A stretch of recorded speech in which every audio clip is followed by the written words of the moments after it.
Hello and welcome back to my channel in which we speak about self-mastery and how we can live the best life from the inside out.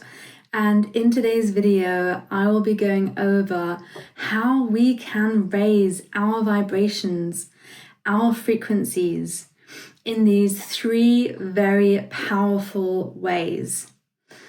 Because as you will very well know if you are here watching this video, we can change our outer reality by changing how we feel within.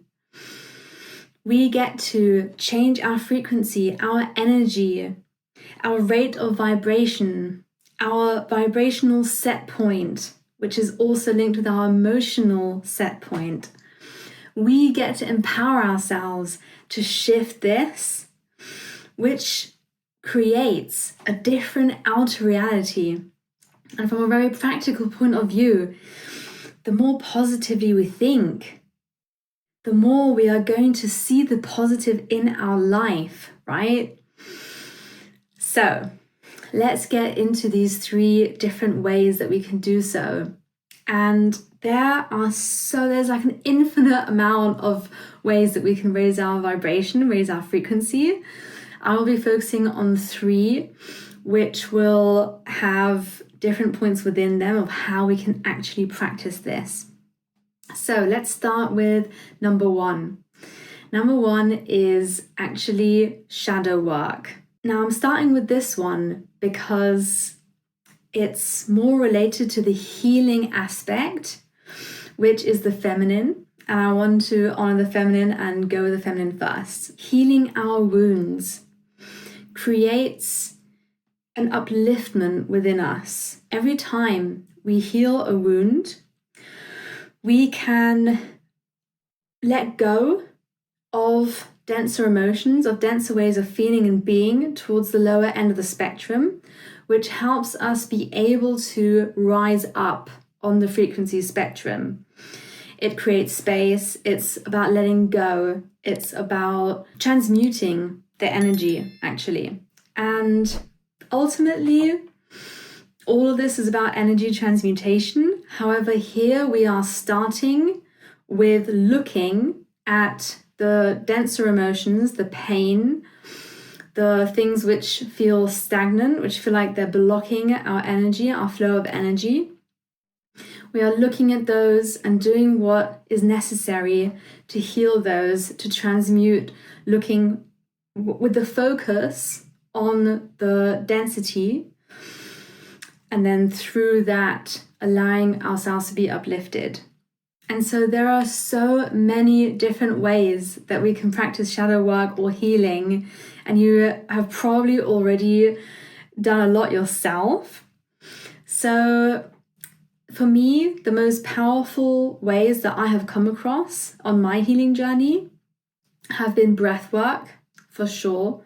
Breath work has been such an incredible way to let go, to release, to somatically release on a physical level. And it's such a accessible tool.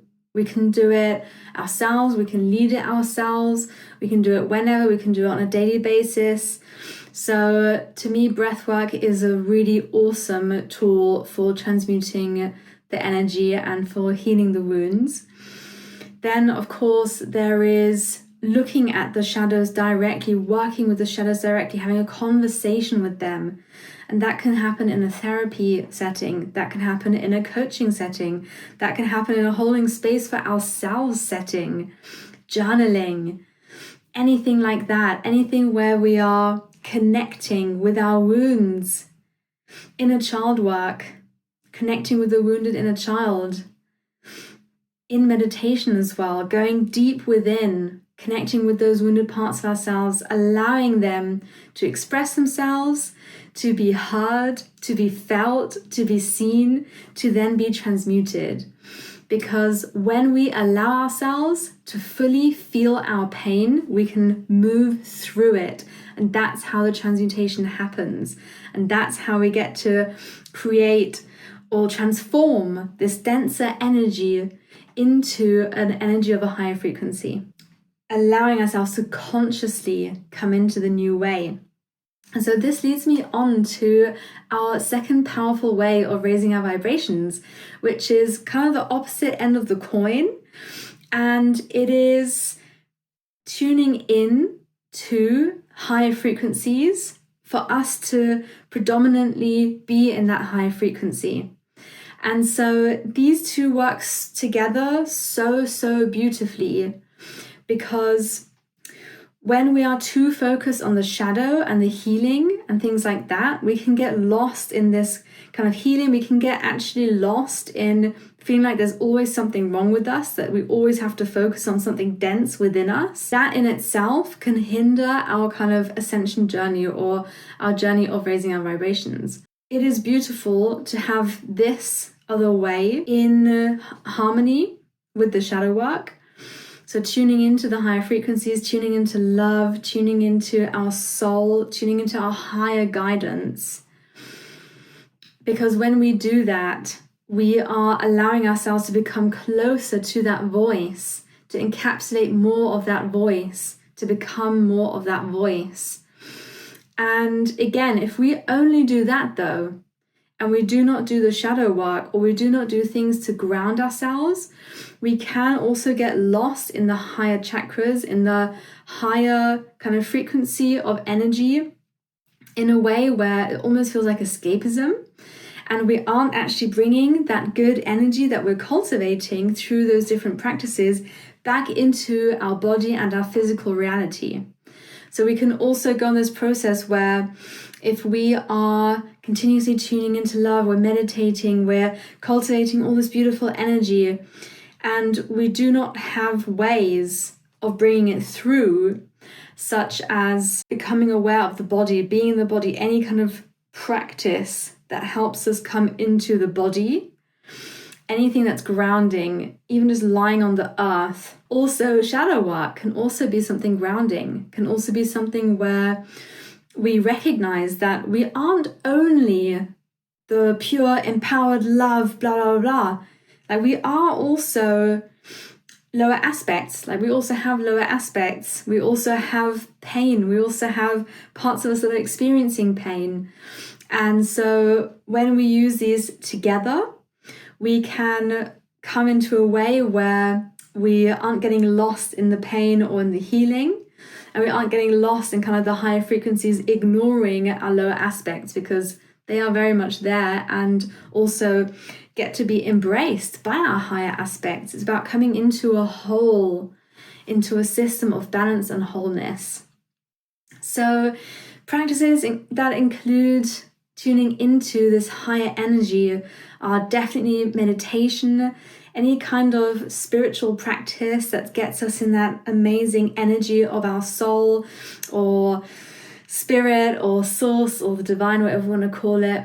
And also following our passion is a beautiful way of coming into this higher frequency of our passion, our fire. What lights us up is what our soul wants for us. So the more that we follow that guidance, the more that we step into that, the more that we follow our passion, the closer we are to our soul as well. And other things include yoga as a spiritual practice as well. And anything that we feel brings us into that state.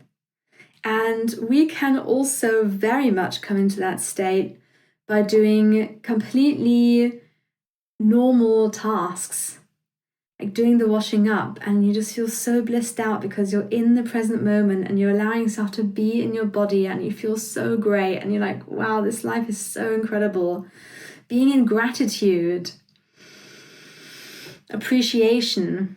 Gratitude and appreciation practices are so huge for tuning into the higher frequency, for allowing ourselves to come more into love, appreciation, joy, onto the higher spectrum, and anything that connects us directly with our soul. So even just checking in every morning with our soul, feeling our soul, allowing our soul to become us, to come forward, and for us to really feel that we are a soul. Any practice like that. and then getting guidance from our soul or our higher aspect or spirit and following it. And so here again, we can also do a type of journaling where we write, I call upon my soul or my higher self to say through me, through me, anything that wants to be shared in this moment right now. And then we can start writing. And then that is also our soul directly speaking with us. And then we can also follow the guidance from the soul from there. So those are ways that we can tune in to the higher frequency. And also what we really, really want to make sure we're doing, and this is again the embodying part, the coming back into the body, is we don't only want to tune in meditation or through these other practices and then that's it. The way that we then get to bring it into physical reality and embody it is by taking action based on what came through and by really using the information for something. And so my third point of how we can raise our frequency really is about following our passion and embodying what comes through and using everything that we learn through our shadow work, through our meditation, through our tuning into the higher frequencies on a daily basis to be able to fully live that life. Start acting upon what comes through, starting to create. Maybe a creation came through, something that you want to create. Start creating it. Take steps now. Don't wait.